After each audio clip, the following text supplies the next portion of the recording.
नमस्कार दोस्तों, स्वागत है आपका आपके अपने YouTube चैनल टेक प्रताप में। आज का हमारा टॉपिक है जीआई टैग। जीआई टैग होता क्या है, कौन जारी करता है, इसके फ़ायदे क्या हैं, क्यों दिया जाता है, कौन से राज्य के उत्पाद को मिला जीआई टैग, मतलब प्रोडक्ट को मिला जीआई टैग। पर सबसे पहले बात आती है जीआई टैग होता है क्या। ये है जीआई टैग का लोगो। जीआई टैग क्या होता है? GI tag geographical indication tag, Hindi में जिसे कहते हैं भौगोलिक संकेत या भौगोलिक चिन्ह। जीआई टैग उन उत्पादों पर उपयोग किया जाने वाला एक संकेत है जिसमें एक विशिष्ट भौगोलिक उत्पत्ति होती है और इस क्षेत्र में मूल आधारित गुण और प्रतिष्ठा होती है। उत्पाद की मूल स्थान विशेषताएं, गुण और लोकप्रियता अनिवार्य रूप से शामिल होनी चाहिए, तो वो होता है जीआई टैग। अब जीआई टैग का जो लोगो है वो इंडियन नेशनल फ्लैग के गौरव और सार की भावना को बढ़ाता है। अगर जीआई टैग के स्लोगन की बात करें तो स्लोगन क्या है जीआई टैग का? Invaluable treasure of incredible India. Hindi में क्या कहते हैं? अतुल्य भारत की अमूल्य निधि। और स्लोगन का श्रेय किसे जाता है? आकांक्षा त्रिपाठी को जाता है। और लोगो किसने डिजाइन किया? अटरी चटर्जी ने। भारत में जीआई टैग कौन जारी करता है? तो जीआई टैग को भौगोलिक संकेत माल पंजीकरण और संरक्षण अधिनियम 1999 के अनुसार दिया गया है। माल पंजीकरण और संरक्षण अधिनियम मतलब goods registration and protection act. GI tag भौगोलिक संकेत रजिस्ट्री द्वारा उद्योग संवर्धन और आंतरिक व्यापार विभाग, वाणिज्य और उद्योग मंत्रालय के तहत जारी किए जाते हैं। उद्योग संवर्धन और आंतरिक व्यापार विभाग मतलब department for promotion of industry and internal trade, और वाणिज्य और उद्योग मंत्रालय का मतलब है ministry of commerce and industry. तो इनके तहत जीआई टैग जारी किए जाते हैं।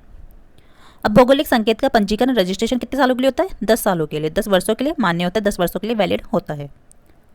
मुख्यालय हेडक्वार्टर कहाँ है? चेन्नई, तमिलनाडु में। जीआई टैग के फायदे क्या हैं?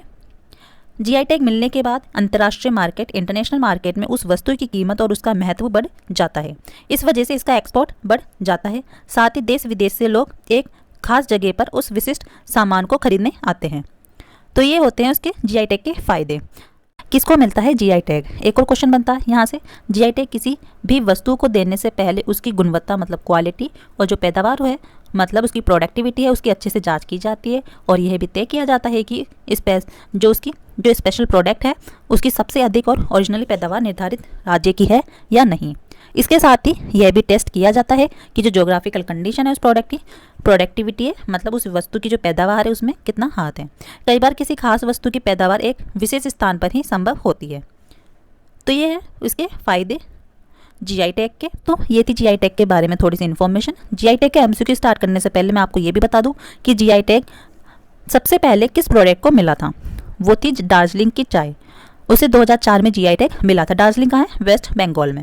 और सबसे ज़्यादा जीआई टैग किसको मिले हैं? कर्नाटक राज्य को। तो एक और क्वेश्चन ये भी बनता है कि सबसे ज़्यादा जीआई टैग किस राज्य को मिले हैं, तो वो है कर्नाटक। तो कर्नाटक राज्य उसको सबसे ज़्यादा जीआई टैग मिले हैं। चलिए स्टार्ट करते हैं पहले क्वेश्चन से। हमारा पहला क्वेश्चन है किस राज्य की कदलाई मितई को जीआई टैग मिला है? तो किस राज्य को मिला है? यह है कदलाई मितई। तो किस राज्य को मिला है? तमिलनाडु को। जो तमिलनाडु की कदलाई मितई है उसको जीआई टैग मिला है। ये तमिलनाडु की फेमस मिठाई है और इसे कोविलपट्टी कडलाई मिठाई भी कहा जाता है।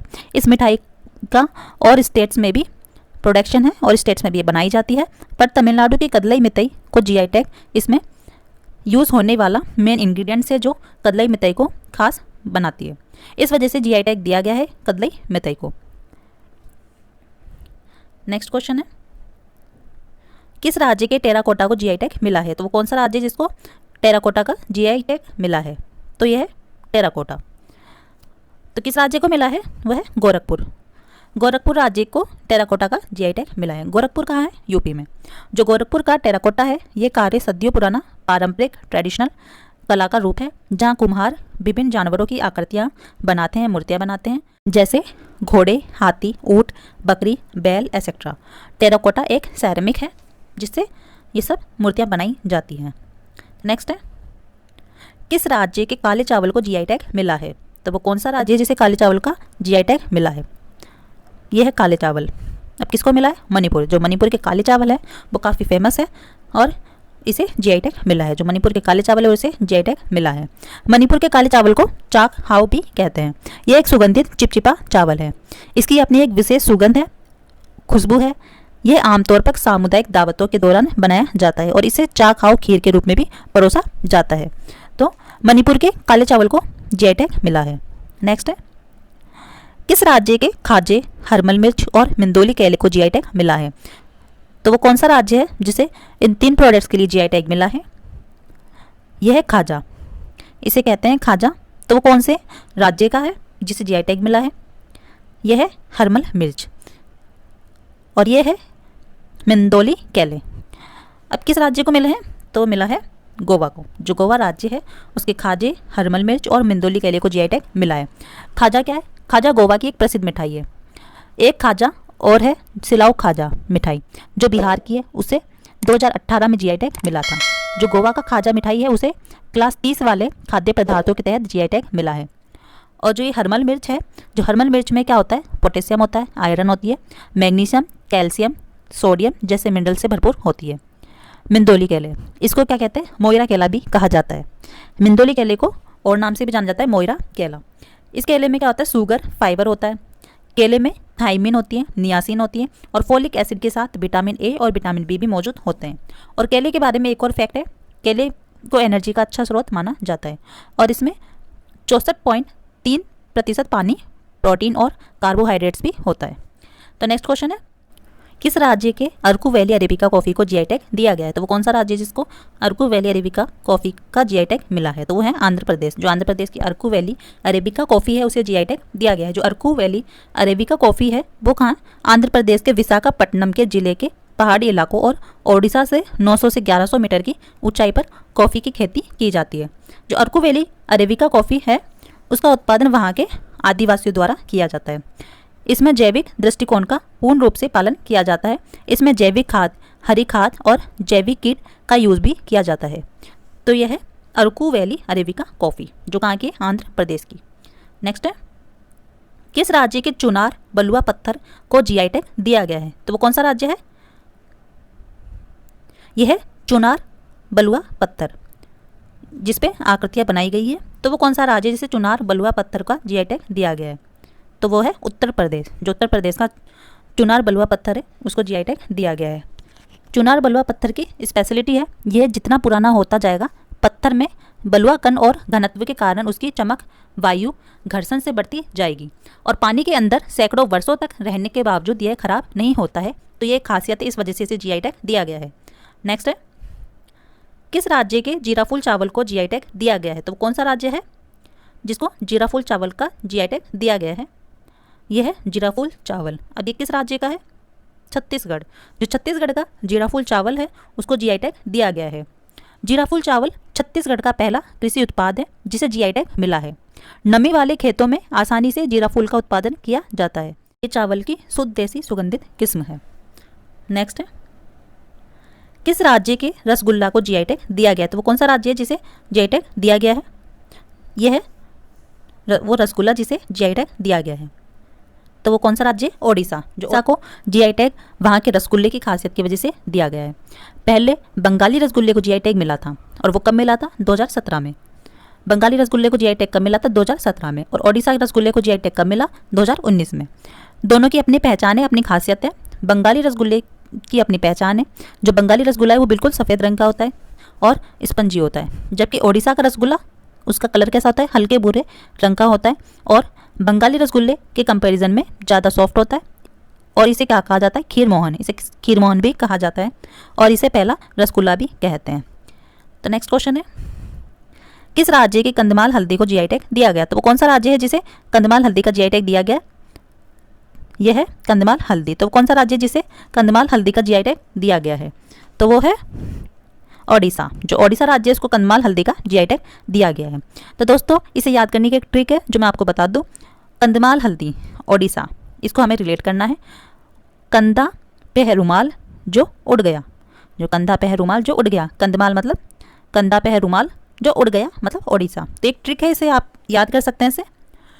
अब ओडिशा की कंधमाल हल्दी की बात करते हैं तो ओडिशा की कंधमाल हल्दी की खासियत यह है कि इसके उत्पादन में किसानों द्वारा किसी तरह की कीटनाशक का प्रयोग नहीं किया जाता है। दोस्तों इस क्वेश्चन से 3 क्वेश्चन बनते हैं।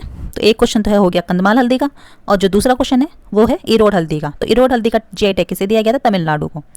इरोड हल्दी की बात करते हैं तो इरोड हल्दी को कब दिया गया? 2019 में जीआई टैग मिला था। और जो ये हल्दी है वो किस मिट्टी में उगाई जाती है? दामोट या जलोढ़ मिट्टी में। जो तमिलनाडु की जो दामोट और जलोढ़ मिट्टी है उसमें उगाई जाती है। जो तमिलनाडु की इरोड हल्दी है उसे जीआई टैग दिया गया था। जो महाराष्ट्र की है सांगली हल्दी, उसे भी जीआई टैग मिला था। और जो सांगली शहर है महाराष्ट्र का, उसके नाम पर सांगली हल्दी नाम रखा गया था। तो ये 3 हल्दियाँ हैं, 3 राज्य की हैं जिन्हें जीआई टैग दिया गया था।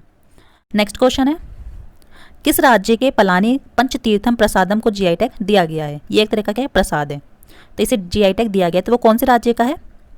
यह है पंचतीर्थम प्रसादम, पलानी पंचतीर्थम प्रसादम। ये एक प्रसाद है जिसे पहली बार ऐसा हुआ है जिसे जीआई टैग दिया गया है। तो वो किस राज्य का? तो वो है तमिलनाडु का। जो पलानी पंचतीर्थम, यह तमिलनाडु का प्रसाद है। पहली बार हुआ है ऐसा जो किसी प्रसाद को जीआई टैग दिया गया है। यह प्रसाद तमिलनाडु के धांटा युद्धपानी स्वामी मंदिर में प्रसादम के रूप में परोसा जाता है। यह पंचतीर्थम प्रसादम 5 चीज़ों से मिलाकर बनाया जाता है: केला, गुड़, गाय का घी, शहद और इलायची। और इसमें स्वाद के लिए डाला जाता है खजूर और हीरा मिश्री। तो ये था पंचतीर्थम प्रसादम जो तमिलनाडु का है, पलानी पंचतीर्थम प्रसादम, इसे जीआई टैग दिया गया है। तो नेक्स्ट क्वेश्चन है, किस राज्य की कंदागी साड़ी और तिरुभवनम सिल्क साड़ी को जीआई टैग दिया गया है? तो कौन सा राज्य है? ये किस राज्य की है साड़ी? ये है कंदागी साड़ी। तो किस राज्य का है? तमिलनाडु। ये कंदागी साड़ी। तो कंदागी साड़ी और तिरुभवनम सिल्क साड़ी के लिए तमिलनाडु को जीआई टैग मिला है। कंदागी साड़ी शिवगंगा जिले के कराईकुडी तालुक में बनाई जाती है। और इस किससे बनाया जाता है? इसे कपास मतलब कॉटन से बनाया जाता है। और इस साड़ी को गर्मियों में यूज़ किया जाता है क्योंकि ये कॉटन की होती है, तो कॉटन के कपड़े गर्मियों में पहने जाते हैं, तो इसलिए इसे गर्मियों में यूज़ किया जाता है। तो नेक्स्ट क्वेश्चन है, किस राज्य के मयूर गुड़ को जीआई टैग दिया गया है? तो कौन सा राज्य है? यह है मयूर गुड़ जिसके लिए जीआई टैग दिया गया है। तो वो कौन सा राज्य है? केरल। जो केरल का है मयूर गुड़, उसको जीआई टैग दिया गया है। जो केरल के इडुक्की जिले में मयूर गुड़ का निर्माण ट्रेडिशनल तरीके से किया जाता है। जो ट्रेडिशनल तरीके से इसको बनाया जाता है, तो इसे जीआई टैग दिया गया है। तो नेक्स्ट है, किस राज्य के वायनाड रोबस्टा कॉफ़ी को जीआई टैग दिया गया है? तो वो कौन सा राज्य है? यह है वायनाड रोबस्टा कॉफ़ी। तो कौन सा राज्य है? केरल। जो केरल का वायनाड रोबस्टा कॉफ़ी, उसको जीआई टैग दिया गया है। Wayanad robusta coffee specially Kerala के वायनाड जिले में उगाई जाती है। वायनाड जिले केरल के पूर्वी हिस्से में स्थित है। जो वायनाड जिला है वो केरल के पूर्वी हिस्से में स्थित है और इसे जीआई टैग दिया गया है। नेक्स्ट है, किस राज्य के तिरूर पान के पत्ते को जीआई टैग दिया गया है? तो वो कौन सा है? यह है तिरूर पान। जो इस पत्ते को, तिरूर पान के पत्ते को जीआई टैग दिया गया है, तो वो कौन सा राज्य है? केरल। जो केरल में तिरूर पान के पत्ते को जीआई टैग मिला है। और तिरूर पान के पत्ते में औषधीय गुण होते हैं, स्पेशली इसका यूज़ पान मसाला बनाने में किया जाता है। तो नेक्स्ट क्वेश्चन है, किस राज्य की तिरूर सुपारी को जीआई टैग दिया गया है? तो वो कौन सा राज्य है जिसको तिरूर सुपारी के लिए जीआई टैग दिया गया है? ये है तिरूर सुपारी। तो वो राज्य है केरल। जो केरल राज्य की तिरूर सुपारी है उसको जीआई टैग दिया गया है। जो तिरूर सुपारी है उसमें भी औषधीय गुण पाए जाते हैं और इसे सांस और पाचन संबंधी विकारों के लिए यूज़ किया जाता है और अच्छा माना जाता है इसको। तो नेक्स्ट क्वेश्चन है, किस राज्य की सिरसी सुपारी को जीआई टैग दिया गया है? तिरूर सुपारी को भी दिया गया है। तो तिरूर सुपारी कहाँ की है? केरल की। और अब ये है सिरसी सुपारी। तो सिरसी सुपारी कहाँ की है? तो जिसको जीआई टैग मिला है यह है सिरसी सुपारी। तो कहाँ की है? कर्नाटक की। जो कर्नाटक की उत्तर कन्नड़ जिले की सिरसी सुपारी, उसको जीआई टैग दिया गया है। यह आकार में गोल और सिक्के जैसी चपटी होती है। इसकी बनावट और सुपारी से डिफरेंट होती है। जो और अन्य सुपारियाँ होती हैं उनसे डिफरेंट है, आप देख सकते हैं इमेज में। तो इसकी जो आकार है, बनावट है, वो अलग होती है। ये सिक्के की तरह सपाट होती है, फ्लैट होती है। इसके वजन की बात करें तो इसका एवरेज वजन कितना होता है? 7.5 ग्राम। जो 7.5 ग्राम इसका एवरेज वजन होता है। और इसकी क्वालिटी की बात करें तो इसकी क्वालिटी, जो इसमें क्वालिटी है वो और किसी सुपारी में नहीं होती है। तो इस वजह से इसे जीआई टैग दिया गया है सिरसी सुपारी को, जो कहाँ के? कर्नाटक की। तो नेक्स्ट क्वेश्चन है, किस राज्य के Coorg arabica coffee Chikmagalur arabica coffee को जीआई टैग मिला है? तो कौन सा राज्य है? मिला है कर्नाटक। जो कर्नाटक की कुर्ग अरेबिका कॉफ़ी है, चिकमंगलूर अरेबिका कॉफ़ी है, जिसको जीआई टैग मिला है। कुर्ग अरेबिका कॉफ़ी का उत्पादन कर्नाटक के कोडागु जिले में होता है। जो कुर्ग अरेबिका कॉफ़ी है उसका उत्पादन कहाँ होता है? कर्नाटक के कोडागु जिले में। और जो चिकमंगलूर अरेबिका कॉफ़ी है उसकी वो स्पेशली कर्नाटक के चिकमंगलूर जिले में मलनाड क्षेत्र के अंतर्गत आते हैं। दक्कन के पठार में स्थित है, वहाँ पे इसकी खेती की जाती है। तो ये है कर्नाटक की चिकमंगलूर और कुर्ग अरेबिका कॉफ़ी, जिसको जीआई टैग दिया गया है। नेक्स्ट है, किस राज्य की कोल्हापुरी चप्पल को जीआई टैग मिला है? तो वो कौन सा राज्य है? यह है कोल्हापुरी चप्पल। कौन सा राज्य है वो? महाराष्ट्र। जो महाराष्ट्र की कोल्हापुरी चप्पल है उसे जीआई टैग मिला है। कोल्हापुरी चप्पल 2 स्टेट्स में बनाई जाती है, महाराष्ट्र और कर्नाटक। जो महाराष्ट्र के कोल्हापुर, सोलापुर, सांगली और सतारा जिले में बनाई जाती है, और कर्नाटक के धारवाड़, बेलगाम, बागलकोट और बीजापुर जिले में कोल्हापुरी चप्पल बनाई जाती है। और महाराष्ट्र और कर्नाटक दोनों राज्यों को कोल्हापुरी चप्पल के लिए जीआई टैग दिया गया है। तो ये पहली बार ऐसा हुआ है कि 2 राज्य को एक ही प्रोडक्ट के लिए जीआई टैग दिया गया है। नेक्स्ट क्वेश्चन है, किस राज्य के मखाना को जीआई टैग मिला है? तो वो कौन सा राज्य है जिसे जीआई टैग मिला है मखाना के लिए? तो यह है मखाना। तो वो कौन सा राज्य है? बिहार। जो बिहार राज्य है उसे मखाना के लिए जीआई टैग दिया गया है। मखाना में पोषक तत्व पाए जाते हैं। मखाना में क्या क्या होता है? Protein, carbohydrate, iron, fat, calorie, ये सब मखाना में पाए जाते हैं। इसमें क्या होता है? दूध और अंडे के कंपेरिजन में ज़्यादा प्रोटीन होता है। तो नेक्स्ट है, किस राज्य की गुलबर्गा तूर दाल, जिसे अरहर दाल भी कहते हैं, उसको जीआई टैग मिला है? तो वो कौन से राज्य की है? यह गुलबर्गा तुअर दाल, जिसे अरहर दाल कहते हैं। तो वो कौन से राज्य की? वो है कर्नाटक की। जो कर्नाटक राज्य को गुलबर्गा तुअर दाल के लिए जीआई टैग मिला है। गुलबर्गा तुअर दाल को काला बुर्गी, लाल चना और अरहर की दाल भी कहते हैं। गुलबर्गा तुअर दाल उगाने वाले क्षेत्रों में मिट्टी में कैल्शियम और पोटेशियम की मात्रा काफ़ी ज़्यादा होती है। जो गुलबर्गा तुअर दाल में अच्छा स्वाद और सुगंध होता है। इसे पकाने में भी कम समय लगता है, इस वजह से इसे जीआई टैग दिया गया है। नेक्स्ट है, किस राज्य के तेलिया रुमाल को जीआई टैग मिला है? तो कौन सा राज्य है? यह है तेलिया रुमाल। अब इसके लिए किसे जीआई टैग मिला है? कहाँ का? ये तेलंगाना। तेलंगाना का तेलिया रुमाल है, उसे जीआई टैग मिला है। तेलिया रुमाल कॉटन का कपड़ा होता है और इसे बनाने के लिए एक स्पेशल तेल का यूज़ किया जाता है, जिसके कारण ये रुमाल नरम रहता है और इसे हथकरघे से बनाया जाता है, इसलिए ये काफ़ी महंगा होता है। इसमें डिज़ाइन 3 रंगों से बनाई जाती है, रेड, वाइट और ब्लैक। लाल, सफ़ेद और काला, 3 रंगों से इसमें जो डिज़ाइन होती है वो बनाई जाती है। तो नेक्स्ट है, किस कश्मीरी उत्पाद को जीआई टैग प्राप्त हुआ? तो कौन सा उत्पाद है कश्मीर का जिसे जीआई टैग प्राप्त हुआ? कश्मीरी केसर। यह है कश्मीरी केसर। जो कश्मीरी केसर है उसे जीआई टैग मिला है। कश्मीरी केसर की खेती कश्मीर के कुछ क्षेत्रों में ही की जाती है। पुलवामा, बडगांव, किश्तवाड़ा और श्रीनगर, ये दुनिया का एकमात्र ऐसा केसर है जिसकी खेती समुद्र तल से 1600 से 1800 मीटर की ऊंचाई पर की जाती है। दुनिया में कश्मीरी केसर की एकमात्र ऐसा केसर है जिसे इतनी ऊंचाई पर उगाया जाता है। केसर की खेती विशेष प्रकार की करेवा मिट्टी में की जाती है। कश्मीरी केसर का कलर डार्क रेड और स्वाद कड़वा होता है, इस वजह से इसे जीआई टैग दिया गया है। नेक्स्ट है, किस राज्य के डिंडीगुल ताले को जीआई टैग मिला है? तो वो कौन सा राज्य है जो डिंडीगुल ताले के लिए फेमस है?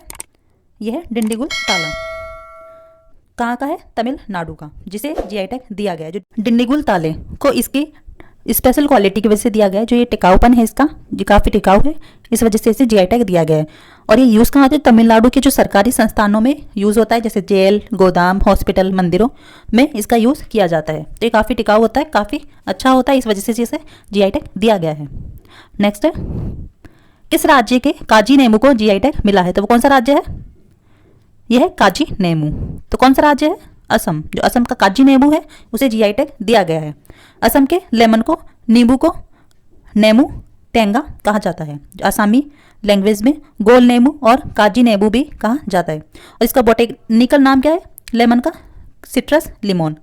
लेमन का बॉटेनिकल नाम क्या है? Citrus lemon. नेक्स्ट क्वेश्चन है, किस राज्य की सोहराई खोबर पेंटिंग को जीआई टैग मिला है? तो वो कौन सा राज्य है जिसे सोहराई खोबर पेंटिंग के लिए जीआई टैग मिला है? यह है सोहराई खोबर पेंटिंग। किस राज्य की? झारखंड की। जो झारखंड की सोहराई खोबर पेंटिंग है उसे जीआई टैग मिला है। और ये कहाँ बनाई जाती है? झारखंड के हजारीबाग जिले में। स्थानीय एवं प्राकृतिक रूप से डिफरेंट कलर की मिट्टी का यूज़ करते हुए किसी स्पेशल ओकेजन पर बनाई जाती है। तो ये थे जीआई टैग के इंपॉर्टेंट एमसीक्यू जो आज हमने इस वीडियो में कंप्लीट किए हैं। तो दोस्तों, आपको वीडियो कैसा लगा? वीडियो अच्छा लगा हो तो हमें कमेंट करके बताएं, और वीडियो अच्छा लगा हो तो लाइक करें, चैनल को सब्सक्राइब करें और अपने फ्रेंड्स को शेयर करें, और हमें यूँ ही सपोर्ट करते रहिए जिससे हम आपके लिए अच्छे अच्छे वीडियो लाते रहें। तो दोस्तों, मिलते हैं नेक्स्ट वीडियो में। Thanks for watching.